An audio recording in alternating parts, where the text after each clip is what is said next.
When a quirky antique store clerk, Penny, discovers that her swoon-worthy boss, Alesso, is probably a mafia heir who likes her, she doesn't know whether to run or confront the scary truth, as love might be the one thing he's not faking. Welcome to Romance Chronicles Alchemist, your storyteller who weaves together various romantic tales, transforming ordinary experiences into extraordinary narratives filled with love and sweet moments. There's something deeply unhinged about whispering your secrets to a porcelain cat. But in Penny's defense, the cat had a really trustworthy face. "I'm not saying I'm in love with him," she said, adjusting the tiny chipped ear with her smallest paintbrush, "but if he asked me to run away to Tuscany and live in a crumbling stone villa with 12 cats and a goat named Vincenzo, I'd at least consider it." The cat, as always, said nothing. Penny liked that about him. The antique store was blissfully quiet, filled with the soft golden hum of old things and dust motes. Somewhere, a clock ticked like it had secrets. Penny sat cross-legged on the floor behind the counter, surrounded by a nest of newspaper, glue, and good intentions.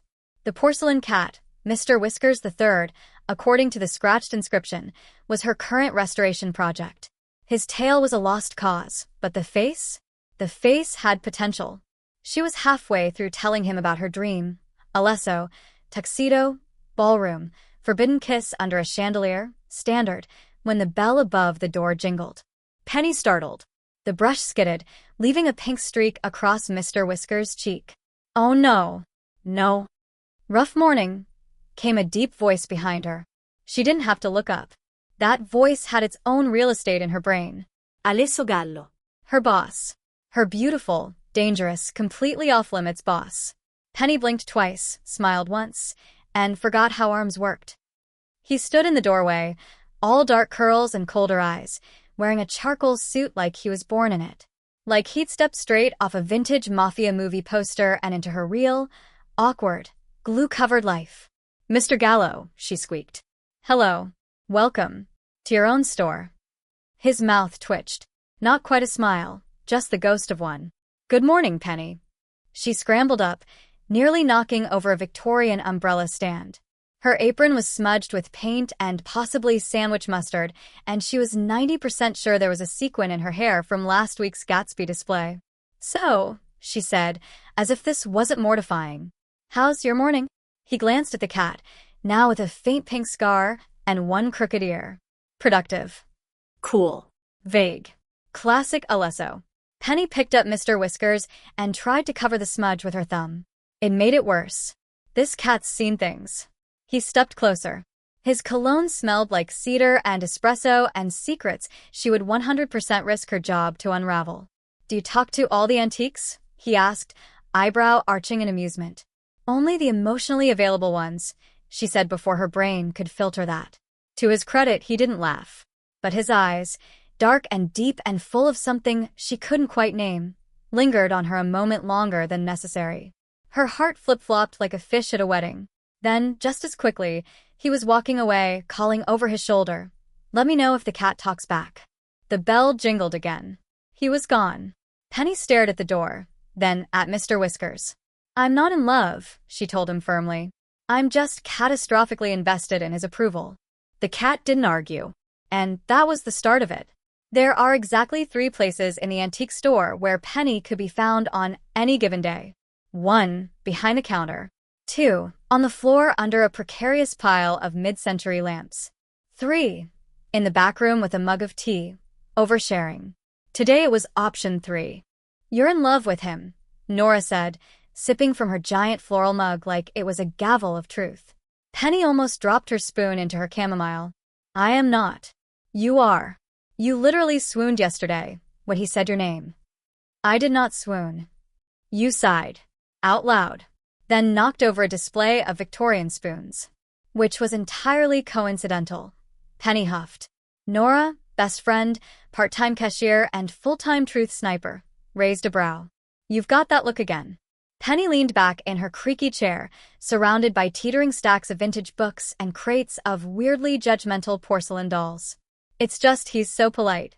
"Who's that polite these days?" "And tall. He's got that tall and brooding thing going, like he stepped out of a noir film, only with less cigarette smoke and more jawline." "You don't trust it." Nope. Penny popped the P like it was a cork. Too good to be true. And I've read enough novels to know that usually means he's either married, cursed, or an international arms dealer with a tragic past and piercing eyes. Nora snorted. Well, the third one doesn't sound half bad. Penny laughed, but it came out a little hollow. She fiddled with her spoon. Okay, real talk. I like him. A lot. But that scares me. Because? Because he's kind. And mysterious. And I don't know what's real with him. What if he's just faking it? What if I'm just the weird antique girl he humors because I can tell the difference between Edwardian and Victorian glove boxes? Penny. She looked up. Nora's tone softened. You've been hurt before. I get it. But you can't let fear keep you in hiding forever. Not every guy is your ex. Penny winced. Right in the ex-boyfriend trauma. Love's a risk, Nora went on. But so is crossing the street. And you still jaywalk every time you go to the bakery. That crosswalk is a death trap. Exactly. And yet, croissants. Penny cracked a smile. You're mixing metaphors. I'm mixing tea and wisdom, Nora said. One of us has to. They sat in silence a moment. Outside, a clock ticked 12 times. Somewhere, the plumbing clanked like a ghost learning tap dance. Finally, Penny said, what if I get attached and he's not who I think he is? What if he is exactly who you think he is?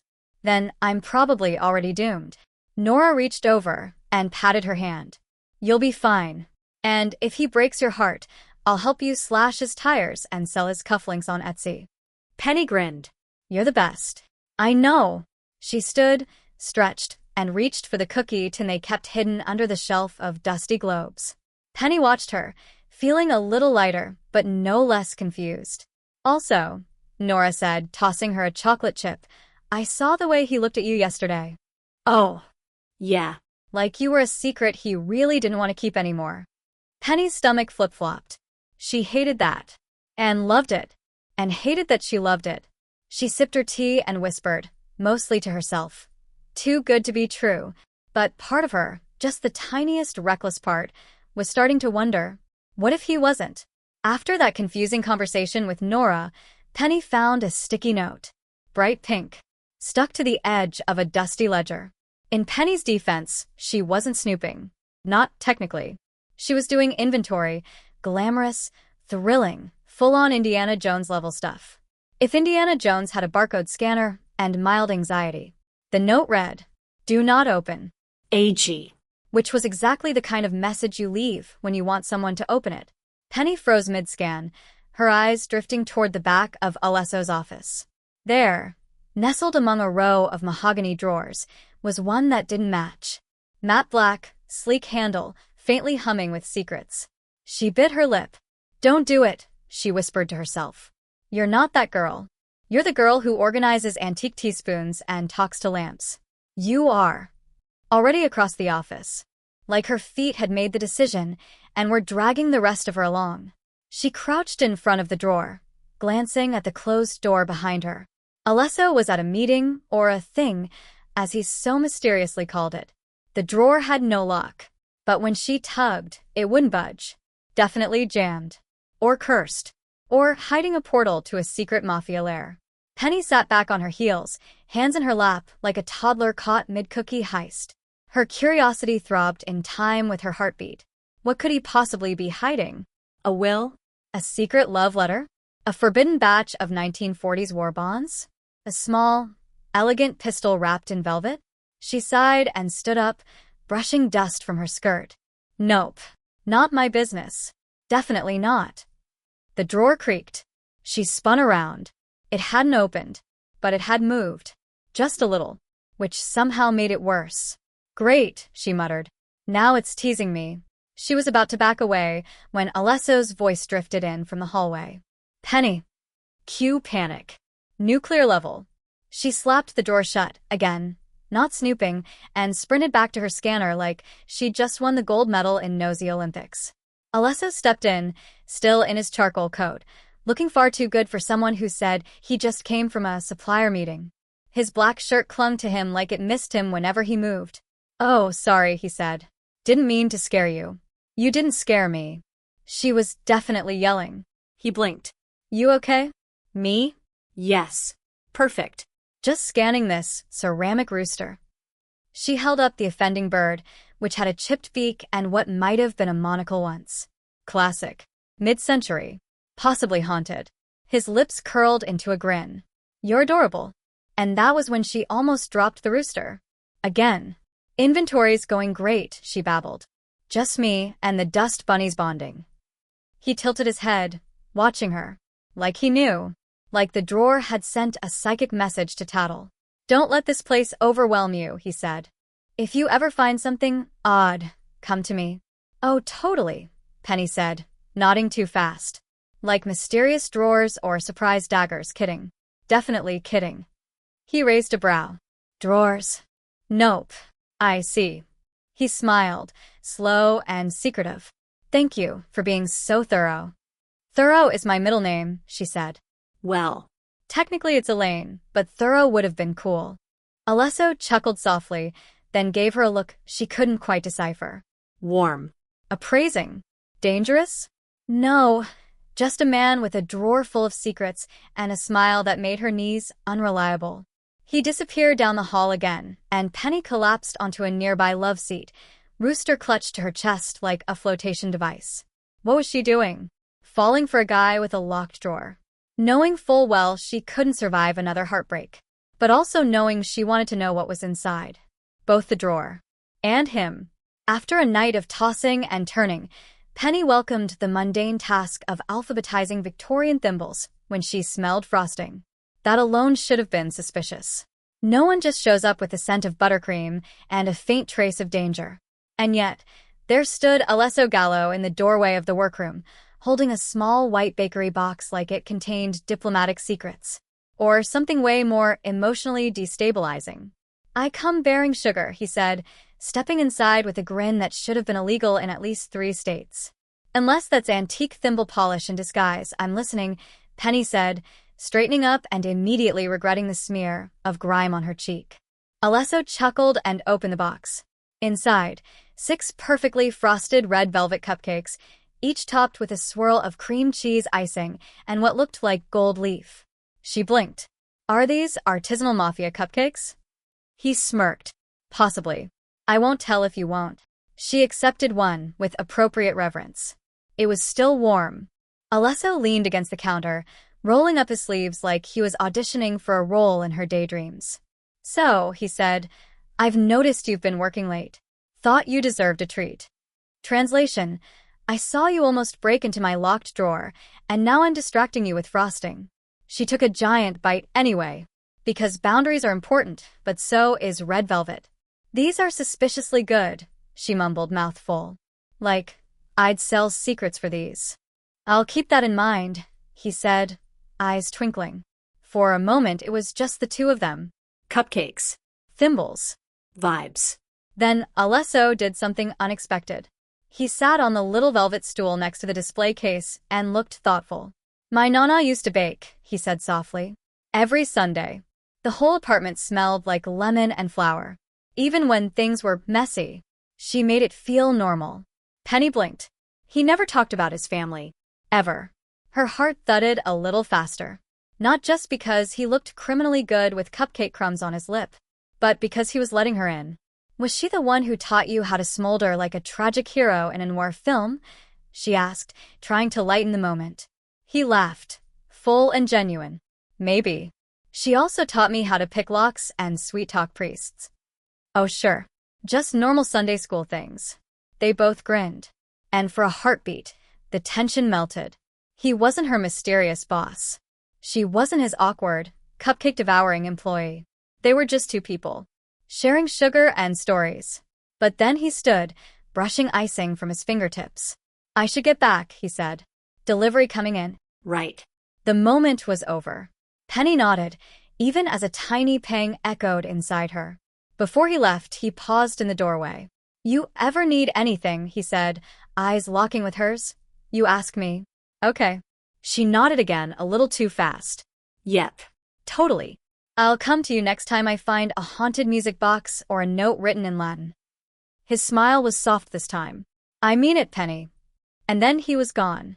She stood there for a while, licking icing off her thumb and wondering what exactly she'd just been ambushed into feeling. Because trust? Trust tasted a lot like red velvet. Getting to work on a Friday, I was surprised when Alesso said, "Want to come with me to an estate sale?" Penny assumed there'd be cobwebs, cranky old chairs, and maybe a creepy clown doll or two. She did not expect a warehouse that looked like the set of a Bond film. It sat on the edge of town, looming like it had secrets and back-alley deals stuffed in its corners. She stepped out of the car and immediately regretted wearing her favorite Mary Janes. "This doesn't feel like an estate sale," she whispered. Alesso smiled like a man who knew exactly what she was thinking. "It's a specialized supplier." "Oh, good," she muttered, because nothing screams antiques like this potential crime scene. Inside, the place was a cavern of velvet, metal, and mystery. Penny walked slowly through aisles of ornate trunks, forgotten portraits, and weapons that definitely weren't decorative. She paused at a display table showcasing a jewelry box, a pair of opera gloves, and wait. Was that a gun? Not a vintage dueling pistol. Like a real, very modern, absolutely loaded-looking gun. Alesso," she called, suddenly very aware of how alone they were in this warehouse of mild doom. He appeared beside her like a very sexy ghost. Ah. "That's not supposed to be there." "You think," she said, still staring at the weapon like it might bite. Smoothly, he reached over and shut the velvet box with the kind of casual confidence that only someone very familiar with guns could pull off. "Let's focus on these instead," he said, picking up the gloves. They were vintage white silk, delicate as lace, with little embroidered lilies at the wrist. He held one out. "May I?" She hesitated. Every cell in her body said, "This is dumb. You just saw a gun." But her hopeless heart, that little traitor, whispered, "But he wants to put gloves on you like you're in a period drama." So she gave him her hand. And just like that, something shifted. Alesso slid the glove onto her fingers with ridiculous gentleness. His thumb brushed her wrist, slow and reverent, and she forgot how breathing worked. "They suit you," he murmured, eyes locked on hers. "Thanks," she croaked. I try to coordinate with high drama and light trauma." He chuckled, stepping closer. Just an inch. But she felt it. That magnetic pull. Like he was gravity and she was a comet with no plan. "Penny," he said quietly. She looked up. The moment stretched. Their faces were so close. The air between them was syrupy and electric. One move and she could kiss him. One Tiny move. Then someone banged a crate in the next aisle, and she jumped back like she'd been caught stealing kisses. Alesso looked as disappointed as she felt. He offered her a hand again. Not to kiss, just to guide her through the maze of loot. They walked side by side, fingers brushing once then twice. But never quite holding. Because something unspoken still hung between them. A velvet box. A hidden gun. And a truth Penny couldn't name yet. But oh, she felt it coming. Like a storm in silk gloves. Penny didn't know how she ended up in a romantic French bistro with Alesso Gallo, but here she was, surrounded by candlelight, whispery jazz music, and her own wildly betraying heart. He ordered for both of them in Italian. Penny might have blacked out somewhere between steak frites and Chianti. "I didn't know you spoke fluent restaurant menu," she teased, trying not to stare at his ridiculously defined jawline. He smirked, sipping his wine. "I'm a man of many hidden talents." Penny's eyebrows practically moonwalked up her forehead. "Hidden," he said. Like the mysterious drawer. Like the velvet gun box. Like everything about him. She took a gulp of wine. Liquid courage. "So," she said, trying to sound casual. "What's your deal?" He blinked. "My deal?" "Yeah. "You know, your deal. You sweep into town, buy an antique store, hire me, have a suspiciously great wardrobe for someone who just collects things. Are you accusing me of fashion-related crimes?" She snorted. "Don't change the subject." He looked down, then back at her. His gaze was warm, careful. Like he was picking his way through a conversational minefield. "I like the past," he said slowly. "It's quieter. Simpler. Predictable." Penny fiddled with her fork. "And your present?" "Not always so simple." A beat passed. The server brought food. Steak frites for both of them, sizzling and glorious. The kind of meal that usually made Penny forget her name. Tonight, she barely noticed the fries. "Do you ever get scared?" she asked. His eyes met hers. "Every damn day." Whoa. Okay. Not the answer she expected. Penny's brain was still rebooting when he added, "You think I'm the mysterious one, but you, Penny Merchant, you're the one who dodges feelings like they're dodgeballs on fire." "I do not," she gasped. "You talk to porcelain cats. They listen better than most people." He laughed. "A real one." She loved that sound. Damn it. They ate in semi-comfortable silence. Every now and then their hands would brush. Every time, her heart did jumping jacks. But even with the soft lighting and delicious steak, she couldn't shake the feeling that something was just off. Like he was standing in front of her, but a part of him was locked behind steel doors. She was falling for a man who wore secrets like custom suits. And Penny had a lifelong allergy to being left in the dark. So when he walked her to her door and leaned in slightly, like maybe not going for a kiss, she didn't lean forward. She smiled, soft and unsure. "Thanks for dinner." He nodded. "Anytime." She watched him walk away. Hands in pockets. Shoulders just a little heavier than before. And in her chest, something cracked. Tiny, but it was there. Because Penny Merchant was starting to suspect that trusting him wouldn't just risk her heart. It might risk everything. Penny's day started with a book.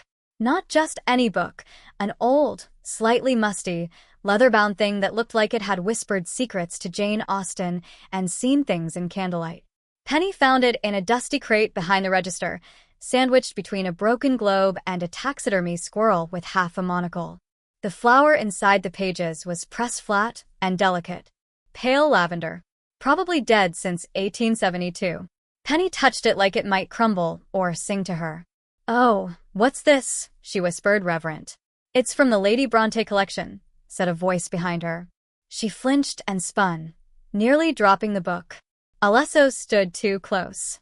His usual broody mafia prince aura was toned down today, softened by rolled-up sleeves and a loosened tie. "You're not supposed to be in here," Penny said, which was bold considering he owned the place. He shrugged. "Neither are you. That crate hasn't been cataloged yet." They stood there, the book between them, the flower like a ghost of some long-dead heartbreak. "I love tragic romances," she admitted, voice barely a whisper. Alesso raised a brow. "You do. Only fictional ones," she added quickly. "Real-life heartbreak is just, ugh.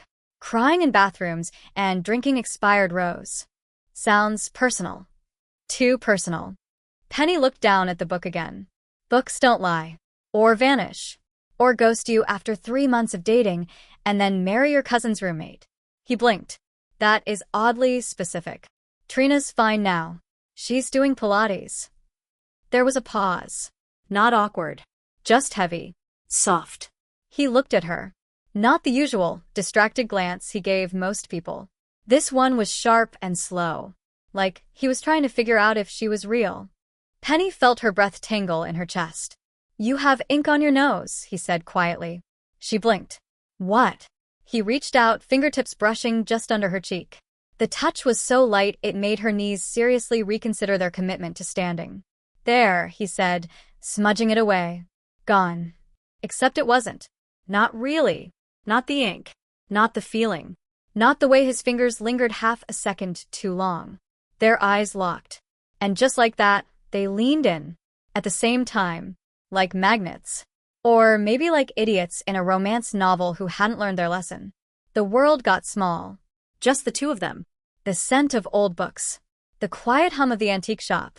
They were so close. She could feel his breath. Taste the words he wasn't saying. Then, crash. "Oh my God, I found it." Nora burst through the front door holding 2 iced coffees and waving a bright red folder. The missing invoice folder was under the fern. "And also, I may be at your cupcake." Penny shot backward like she'd been caught making out with a historical artifact. Alesso cleared his throat and stepped away, suddenly very interested in a brass telescope that had never worked.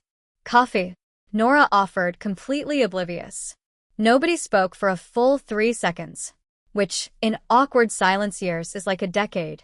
"I have to catalog something," Penny mumbled, fleeing toward the back room. Alesso didn't stop her. But he watched her go, and she could feel it the whole way. After work, Penny is cooped up in her car, which smelled like old fries, a hint of lavender lotion, and regret. Mostly regret. It was almost midnight, and she was hunched behind the wheel of her dented Honda Civic, wearing a hoodie 2 sizes too big, clutching a pair of off-brand binoculars she bought at the flea market. For $5. From a guy named Lou, who definitely had a hook for a hand. She aimed them at the back entrance of a low-lit warehouse on the edge of town. Why? Because Alesso, Mr. Mysterious Gallo, had told her he had a delivery to oversee, which, in her experience, never required all-black clothing, a Bluetooth earpiece, and disappearing like Batman from the antique shop 15 minutes before closing. Don't be dramatic, she whispered to herself. It could be a totally normal, non-sinister delivery. Accusing Alesso of jokingly being a mafia member is one thing, but the possibility of Alesso actually being a mafia member is another. She watched the warehouse door open. 2 guys in suits exited. One had a duffel bag. The other had a very suspicious chin. Alesso emerged a moment later, shadowed by streetlight. And oof. Even from a distance, the man looked like an Italian crime drama had fallen in love with a GQ model. Dark coat. Clean jawline. Hair doing that infuriating, effortless swoop. Penny's heart did a full gymnastics routine. They were talking. Quietly. Intense. One guy handed Alesso something that looked shiny. Penny gasped and dropped the binoculars on her face. Ow. Dang it. The car horn honked. Every head turned. She flung herself sideways in her seat like that would somehow make her invisible. Oh no no no. Bad Civic. Bad. When she peeked back up, the men were gone. Door closed. Lights off. Warehouse swallowed them whole like a bad idea in a horror movie. Penny sat up slowly, heart pounding. She couldn't unsee what she saw. But what had she seen? A shady meeting? A mob deal? Or maybe Alesso had a really intense underground antique trading club.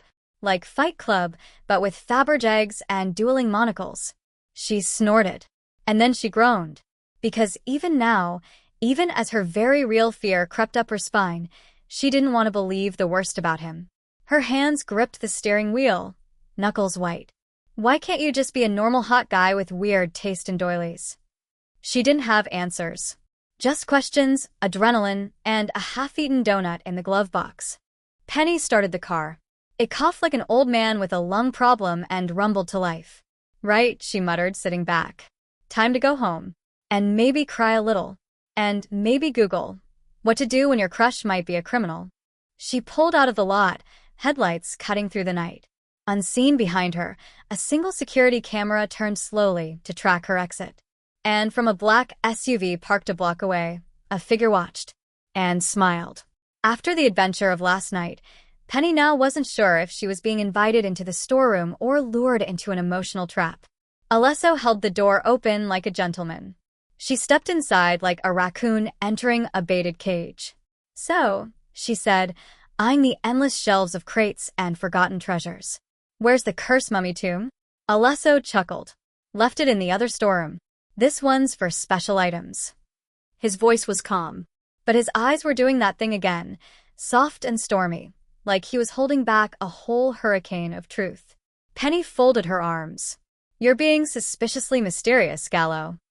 Because what I'm about to show you, he turned toward a crate near the back. It's not exactly something I show most people. Penny followed, her boots clicking softly on the concrete floor. The air smelled like cedar, leather, and danger. Alesso knelt and opened the crate. Inside, nestled in velvet, was a gilded dagger.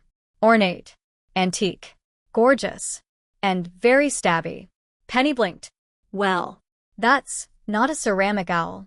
He lifted it carefully. This belonged to the Caparetti family. Sicilian nobility. Also, my great-grandfather's rivals. Rivals? Like business rivals or knife-you in a dark alley rivals? Alesso hesitated. The latter. Mostly. But this dagger was part of a peace offering. A deal made in 1932 to end a blood feud. And now it's mine. Penny stared at it. The gold caught the light and glittered like a secret. You kept this in the storeroom, with a box labeled Christmas garland. He smiled, a touch of irony. She tried to keep her voice light, but her heart was galloping. So, mafia heir and secret dagger collector. Wow. You're just full of surprises. I'm not hiding who I am from you, Penny. But you kind of are. He looked up at her. Honest. Open. Maybe a little broken. I want you to know me. The real me. Not the rumors. Not the family name. Just me. Oh no. Not the voice. Not the earnest confession voice. She was already in too deep. His proximity didn't help. She could feel the heat radiating from him like he was an emotional space heater. Penny took a step back. Not far. Just enough. I don't know what to do with this, Alesso. You don't have to do anything. I feel something. That's the problem. His jaw tensed. He gently placed the dagger back in the crate. Then straightened. Stood close. Not quite touching. I feel it too. Her chest rose and fell too fast. I don't want to get hurt. Then don't run, he said. Stay. Ask questions. Let me give you real answers. It was too much. And not enough. And wildly unfair that a man could smell like old books and dark roast coffee and still expect her to make rational decisions.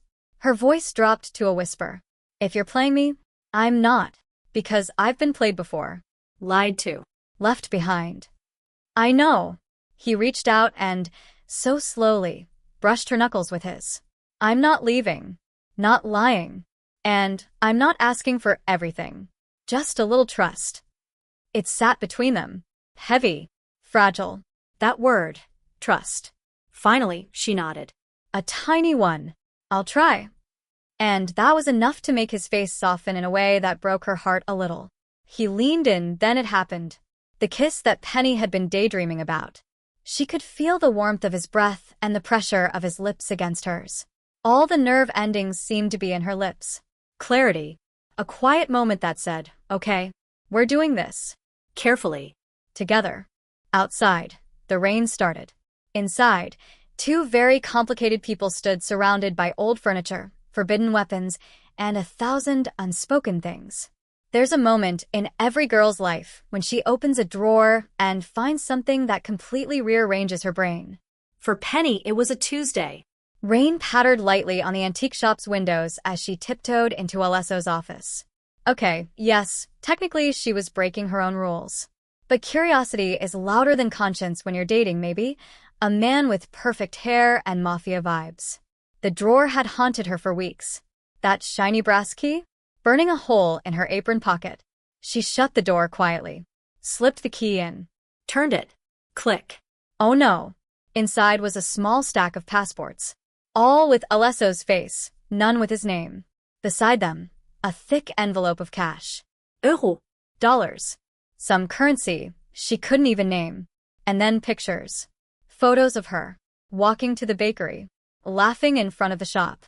One where she was petting a dog that clearly didn't like her. The room tilted. Penny dropped the pictures like they burned, which emotionally they did. This was a mystery. This was betrayal. Vintage betrayal. Mint condition. She backed away from the desk like it might explode. Her mind ran faster than her feet. He'd been watching her. Long before she knew it. Before she liked him.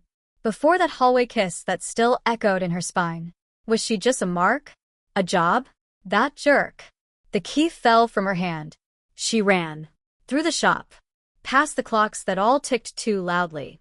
Past the dusty mirrors that suddenly seemed like portals to bad decisions. Her bag was in the break room. She snatched it. Wallet. Phone. Emergency granola bar. She scribbled a note on the back of a receipt. You lied. I trusted you. I can't do this. Don't follow me. Then she was out the door. Rain drenched her immediately, like the weather had read the script and was very committed to the mood. After 3 days of hiding, Penny found her resolve. She would have to face him. Her mind couldn't stay quiet after discovering what she had found out. She slipped through the crowd like a cat burglar. Except less sleek. More like a wind-up toy teetering on heels. Penny hadn't planned to show up here. But after fleeing town like a drama queen and surviving on diner coffee and emotionally charged playlists, something inside her snapped. That something said, go see him. Get answers. Also, maybe punch him in the jaw. So here she was. Uninvited. Undercover. Overdressed. Alesso stood near the front. Black suit. Tense shoulders. Jaw clenched like he was chewing secrets. God, he looked good.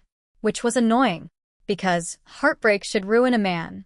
Instead, it gave him cheekbones. Penny tried not to sigh, or cry, or throw a Fabergé egg. She marched up to him, completely ignoring the part of her brain shouting, maybe not in public. He turned just as she reached him. His face froze. Penny. You don't get to say my name like that, she said, all sass and tremble. Like I didn't disappear for 3 days, and you weren't tracking me like a Bond villain. He blinked. You ran.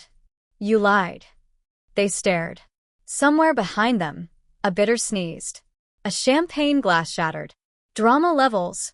Maximum. You were watching me, she said, voice low. Before we met. Photos. Money. Fake names. What was I? A job? A loose end? A decorative pawn for your mafia chessboard. His jaw flexed. You are the only real thing in my entire life. Cue the record scratch. Penny blinked.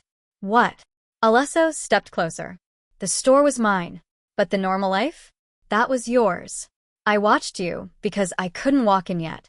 I was scared you'd run if I told you everything. You were right, she said, voice cracking. But I didn't lie about how I felt. She shook her head, a tear threatening her left-winged eyeliner. That's not enough, Alesso. You don't get to control everything and call it love. He stepped back like her words physically hit him. Then, just to make everything way worse, a guy in a sharkskin suit appeared behind them. Gallo, he said with a smirk. Didn't expect you here. With your pretty little antique. Penny's fight instinct fizzled like a wet sparkler. Alesso moved in front of her. Don't. Oh, I'm not here to fight, Shark Suit said. Just browsing. Maybe I'll buy something or someone.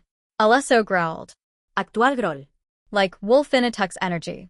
Penny, who had about 2 adrenaline molecules left, reached into her purse and grabbed the pepper spray she kept next to her breath mints. Shark Suit laughed. Goo. She sprayed him anyway. Direct hit. Chaos exploded. People shrieked. Someone knocked over a bronze lamp. The auctioneer kept talking through it like a true professional. Alesso grabbed her hand and pulled her through the chaos. They burst outside, breathless and half-laughing. That, he said, was maybe the hottest thing I've ever seen. She shoved his shoulder. You still suck. Fair. They stood there, soaked in moonlight and residual adrenaline. I'm still mad, she whispered. I know, but I don't want to lose you. His eyes softened. Then don't. She looked at him for a long moment. The man was complicated, dangerous, stupidly attractive. And hers. Maybe. If she was brave. Okay, she said. But I swear to God, if I find another secret passport. He kissed her before she could finish. The air in the antique shop smelled like lemon polish and tension. Penny stood in front of the infamous drawer. The drawer. The one that had taunted her curiosity for weeks. The one that had do not touch vibes even though it wasn't labeled. But now it was open. And inside? Passports. Euro. A tiny velvet pouch with a ring that didn't look antique at all. And a photo of Alesso in a sleek black suit, shaking hands with a man she'd once seen on a true crime documentary about international crime families. Alesso. The man who made her cupcakes and kissed her in doorways. The man she'd stupidly, completely started to fall for. Footsteps behind her. She didn't flinch. I was going to tell you, Alesso said gently. Penny turned. He was calm, composed. But his eyes? Nervous. Like a puppy who knew he'd chewed up her favorite shoes. Before or after I found out you moonlight as a charming warlord? She asked. He winced. I'm not a warlord. You have 5 passports, Alesso. They're decoys. Oh, thank goodness. That makes it all perfectly legal and not terrifying at all. A pause. I should be mad, she added. You look mad. I'm just disappointed. And mad. And slightly impressed. He blinked. Impressed. You run a secret empire and an antique shop. That's elite multitasking. A beat passed, then Alesso chuckled. It is, isn't it? She didn't laugh. Why didn't you just tell me? She asked quietly. Why pretend to be someone you're not? I wasn't pretending, he said. With you, I've been more myself than I've ever been. That's the problem. Why is honesty a problem? Because honesty gets people hurt. People I care about. His voice cracked a little, just enough to make her chest ache. I didn't want to drag you into this, he continued. I wanted to keep you safe. Normal. Uncomplicated. Penny crossed her arms. Alesso, I wear cat socks to work and talk to 19th century vases. Nothing about me is uncomplicated. He smiled. That's what I love about you. She froze. You love me? He stepped closer, slow and steady. I do. I've loved you since you yelled at a man for trying to buy a cursed cuckoo clock. It was cursed. He's lucky I stopped him. I know. He took her hand, gently. I know I messed up, but I was scared. You made everything real. And if I told you the truth, I thought I'd lose you. Penny looked at their hands. I don't want fake, she whispered. Then let me give you real, he said. Messy, honest, dangerous real. With cupcakes. And old books. And you. She didn't answer. Not with words. Instead, she kissed him. Right there, between dusty shelves and forbidden drawers. When they finally pulled apart, breathless and flushed, Penny raised an eyebrow. Just so we're clear, she said, next time I open a drawer and find international espionage, I'm billing you for emotional damages. Fair, he said. She smiled barely. But I'm still not doing your inventory, she added. I wouldn't dream of it. And just like that, she didn't need to run. She'd already found what she needed: truth, trust, and a man who somehow looked even hotter after a confession. You haven't lived until you've seen a mafia-adjacent wedding take place between two antique store owners under a canopy made of vintage lace curtains and repurposed chandelier crystals. The shop was transformed. Candles flickered in brass sconces. Doilies had never looked more romantic. Penny had hung "Just Married" signs across the Victorian fainting couch and tied silk ribbons around a collection of creepy cherub statues. Creepy but festive. She wore a dress from the 1930s that Nora insisted was enchanted. It was cream-colored, tea-length, and slightly too tight in the bust. Alesso's face lit up when he saw her. You look like trouble, he murmured as she walked down the narrow aisle of Persian rugs. She grinned. I am. They'd agreed on a small ceremony. Nora officiated. Alesso's cousin, the only gallo not actively involved in questionable activities, played the accordion. There was lemon cake. There were tears. There was even a nervous speech from Alesso that included the phrase, I never thought I'd fall for a woman who talks to porcelain cats. Penny said her vows through laughter. I vow to love you even when your secrets leak out one antique drawer at a time. Everyone awed. Everyone clapped. And then, boom. A window shattered. Guests ducked. Nora swore, in 3 languages. Alesso pulled Penny behind an 18th century armoire. What the hell was that? She gasped. He peeked out. Smoke bomb. A smoke bomb? Harmless.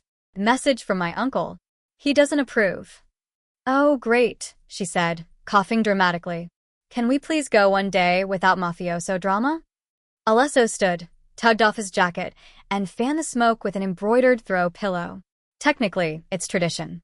Penny rolled her eyes. Next time we get married, we're eloping. He looked at her and smiled like she was the most precious artifact in the store. No next time, he said. Just forever. The smoke cleared. Guests re-emerged with champagne and shrugged like, what can you do? The accordion picked up again. Penny stood barefoot on the counter and declared, reception's still on. Unless someone sets the cake on fire, this wedding is happening. Everyone cheered. They danced. They kissed. They slow danced to an instrumental version of Can't Help Falling in Love, surrounded by flickering lamplight and haunted furniture. At one point, Penny leaned in and whispered, You really choosing me over the family business? I already did. And if they come after you, they'll have to deal with my wife. Oh, she said, pretending to swoon. I like the sound of that. He kissed her neck. Later, they snuck upstairs, tipsy and glowing. In their tiny apartment above the shop, she kicked off her shoes, loosened her dress, and flopped onto the couch. I can't believe we're married, she said, wide-eyed. He loosened his tie and leaned down. I can't believe you said yes. I'm full of surprises. He kissed her again, slow and certain, and when he finally pulled back, He looked her dead in the eye and said, "Welcome to the family. The antique one. The terrifying one. All of it." She grinned. "Guess I married a whole museum exhibit." Epilogue. Tuscany smelled like sunshine and basil. Penny sat on a stone wall, eating gelato and trying not to fall in love with the view. But it was hard. The rolling hills, the golden light, the vineyard she was pretty sure they didn't technically own, but were definitely pretending they did. And Alesso, shirt sleeves rolled up, olive trees in the background, smiling at her like she was the best thing to ever happen to his life of crime and antiques. "I can't believe you bought a villa," Penny said, licking pistachio off her spoon. "Just like that." "I didn't. It was in the family. I just kicked out my cousin." "Charming." He handed her a glass of wine. "She got the house in Capri. She'll survive." They sat together, clinking glasses, toes brushing. The silence between them was soft now. "Easy." Penny tilted her head. "Do you still have enemies?" "Not the kind who'd crash our honeymoon." She stared at him, then leaned in and kissed him, slow and sweet and entirely her idea. When she pulled back, he looked stunned, like he'd just found the rarest artifact in the world. "What was that for?" he asked. "For not giving up on me. You ran. You were secretive and brooding. I thought it was mysterious." "It was. Annoying, too." He laughed. "And she did, too." The sun dipped below the hills. Somewhere in the distance, someone played guitar. And Penny leaned her head on Alesso's shoulder, gelato forgotten, heart full. Because for the first time in her life, she wasn't running from anything. She was exactly where she wanted to be, with him.